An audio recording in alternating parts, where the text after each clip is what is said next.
There's a new discussion in the coding agent community right now around loops, or loop engineering. Both Boris from the Claude Code team and Peter Steinberg from OpenClaw have been sharing their approach here. I don't prompt Claude anymore. I have loops that are running. They're the ones that are prompting Claude and kind of figuring out what to do. My job is to write loops. At first this sounds like some revolution, but honestly it's not much different than how you're using coding agents right now. So I want to walk through the basics of what a loop is, what they're talking about, and walk you through the simplest automations all the way to the most complex. Because I've been using this approach both on my own projects and also as a member of the Warp team maintaining an open source project. So let's start with what you're probably familiar with, which is in-the-loop development. You start by opening a new process in your terminal or Codex app or whatever you're using. You send a prompt for what you want to build. It goes through its usual research, code, test pass. Then, ideally, you go through a code review step to take what works and make it good, simplifying and addressing edge cases, and then finally, you merge it in. But this whole time, you're monitoring that process. Maybe you're tabbed away scrolling through YouTube and Twitter and coming back, but in any case, you're the one who kicks off the prompt, you're the one who monitors the work, reviews the code, and merges it in manually. Now, there's nothing inherently wrong with this approach, especially if you're using work trees to parallelize and run multiple agents without them stepping on each other's work. But it does mean that you need to be present for multiple steps in this process. First, you need to be present to go grab the linear ticket, GitHub issue, or whatever else you're sourcing the prompt from, and also making sure you're present to hit that code review button and hit merge into your code. And in my experience, this tends to lead to a backlog that isn't getting resolved. It's easy enough to log out what issues you run into when you're working on an app, or logging down what your users run into. But if an agent isn't proactively checking this thing and kicking it off, you have to time block your day to make sure, oh, I'm going to sit down and I'm going to ramp through 10 work trees on my machine. Which, let's be real, we're not always in the place to do that. In a perfect world, an agent would come through this list of issues that I've resolved and just start working on it. Maybe it'll write out an implementation plan if it's a larger feature, or maybe it'll work all the way to a pull request if the goal is clearly defined in the issue. So that's where we get to loops. The most basic flow of this being, you have a log of all of your issues stored on whatever task board you prefer. You have an agent come along and triage those issues, perhaps on a GitHub trigger, or perhaps on an automation so that it's a manageable amount of work coming down the pipe. Then an agent kicks on to take down that issue, work on the issue, verify its work using an automated test suite or even computer use, and then PR changes for you to look at. Before, you were involved in every step of this process, remembering to spin up some work trees to go through GitHub issues, spinning up agents to act on those issues, having an agent review its code and open the PR, and then finally merging it into the codebase. But with this new setup, you're slowly removing bottlenecks at each step in the chain, where it's all automated right up until you get to the code review step to let things into the code base. And if you're brave enough to just let agents vibe code every aspect of your app and do all of your QA, you could remove the human bottleneck entirely and just let this thing run into oblivion. But I don't think we're at a point yet with model intelligence to let agents merge their own work into a code base, so we still need this final human bottleneck at the end of the process to make sure code is good before it gets merged. But at the very least, this is removing a lot of bottlenecks in the process so that you just spend time on the initial issue writing and on the other side at code review. So how do you set up the simplest possible loop to write down everything that you want done and have an agent wake up and do it? Now first, in order for this loop to work, you need good issues for the agent to work on. And here's my basic process to write down a good task for an agent to pick up without me looking at it. I tend to start with the grill with docs skill. This is something Matt Pocock put together. That's kind of a planning mode on steroids, where it will ask you as many questions as it can think of to drill into how the code should work. So at the end of the session, you walk away with a really clear plan of what to do.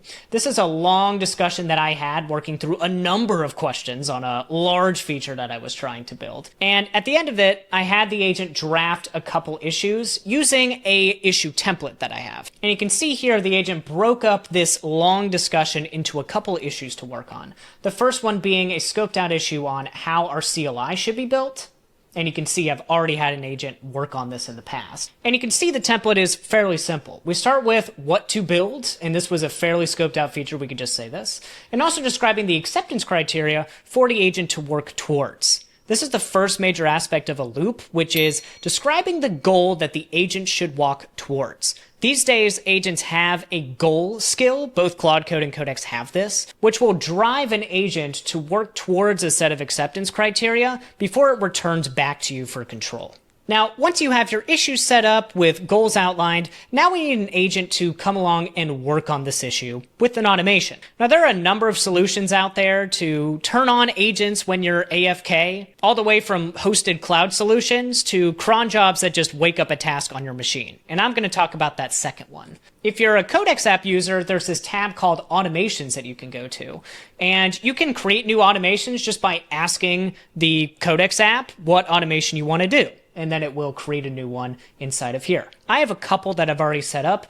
One of them for writing specifications for big features, and another one to work on issues that already have that acceptance criteria that I showed you. If we click into this, you'll see it's a very basic automation. We just have it go to that repo, look for anything labeled ready for agent, or do nothing if there aren't any issues open, pick up an unclaimed issue, and the one bit of instruction that I added was to always use computer use for UI changes, which is a feature that Codex has to let the agent click around the app that it built. Otherwise, I just defer to the acceptance criteria in the issue to guide the agent to a working solution. This is a sample run that kicked off recently. You can see it picked up the first issue that it found that was well scoped. It opened a pull request, and I'm also free to review all of the code that the agent worked on. And the beauty of this is I don't have to sit down and wait for a triage task to run. I can open whatever coding agent that I prefer to use, and I can look through all of the runs that completed and review the code on the other side. In other words, it lets me be as lazy as I want to be. Now, this is the simplest automation you can set up. Just implement tasks that are well defined. But you could apply this to a lot of aspects of your work. For example, taking a under-specified issue and turning it into one that's well researched, or going from a problem statement to a written out implementation plan. And then you can hand that implementation plan to another agent to work on, maybe add a PR review agent to work on the code review so that it gets a second opinion. You can go crazy with it. But as a preview, here is another agent that I've set up on this repository that goes from an underspecified to a specified plan. So here's an issue that I filed while I was working on another issue, where I realized there was a technical constraint in something that we were building, but I didn't really have time to work with the agent on what that should look like. All I knew is roughly we should solve this problem at some point. So again, I used the same template, just describing what to build with acceptance criteria, but I applied a different label to kick off sort of a different automation flow that I've called ready for spec. Here I have the automation that looks for those issues. It's the same as the previous one, just looking for ready for spec. You'll notice here it's applying a few rules or skills that I've written that describes how to write a good spec document. So here, instead of having the agent just implement this spike that I documented, I want the agent to actually plan out what it would look like on the product side if we implemented this, and also what the technical architecture would be. And you can see what planning documents the agent put together for this issue. Now, this is going to be highly opinionated. It will really vary depending on your project. You can see here that I prefer my tech specs to include the affected apps and packages. Because it's a monorepo, I want to see what apps are we going to touch, what packages and shared logic are going to need version bumps, and then an overview of what it's going to do and how it might define the acceptance criteria to hand off to an implementation agent. From here, I could go back and forth with the agent, and if I feel good about that spec, I can merge it into the code base. I prefer to merge all the plans that I write with an agent just to have the paper trail. And then I can flip this label from ready to spec to ready for agent, so that way the other automation can pick up this plan as acceptance criteria and implement it for me. So now I've 2x'd my laziness factor. Agents handle all the planning for me, and agents handle the initial implementation. Now, if you're curious about those spec documents I showed you, and you want to invent your own skills to teach agents how to write specs, I would suggest pulling down the open source specs that Warp already has. That is the open source terminal that you are seeing right here. And we have a repository called Common Skills, where we've documented our tech spec and product spec documents. And here's what I did for my own project. I just asked Codex to go look at those product specs and adapt it to my own project. You can see the fine details are very scoped to my project, detailing all the aspects of the mono repo and how I prefer these things to be written, so adjust to taste. But I do love this idea of having an agent take a rough idea to a solid idea, and then another agent take that to implementation. Now, to sort of expand your brain a bit on what loops can do,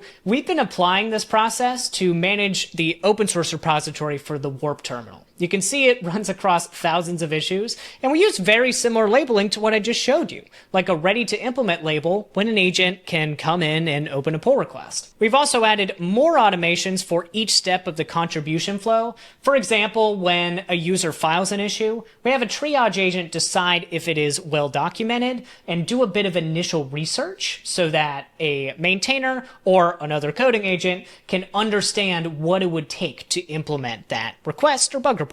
And this really reduces friction when you're working with a whole team of developers. Because on this issue, a triage agent was able to come through and define it as well scoped. We were able to have one of our maintainers come through and agree on the implementation, applied this label, and then another contributor stepped in and said, hey, thank you for all that information. I'm going to sick an agent on this and open a pull request. You could argue that's sort of a human in the loop, but you get the idea. Really, we're just trying to remove bottlenecks on your own team so that you can get features over the line more and more often. You also see another agent that we stitched onto the PR review process. So instead of a maintainer looking at a community contribution and deciding whether it's good enough to even merit a code review, we can have an agent do all that work for us and look for any critical or important bugs before we take a look. If that excites you, we open source the stack for this. It is a bit more involved to set up because you will want cloud runners so that it doesn't have to run on a work tree on your machine. But once you get it set up, we have templates for that issue triage that I showed you, PR review, and anything else you want to add. So I hope this got your brain turning on how you can flip in the loop work to out of the loop work, bringing in simple automations to go through your backlog and start working,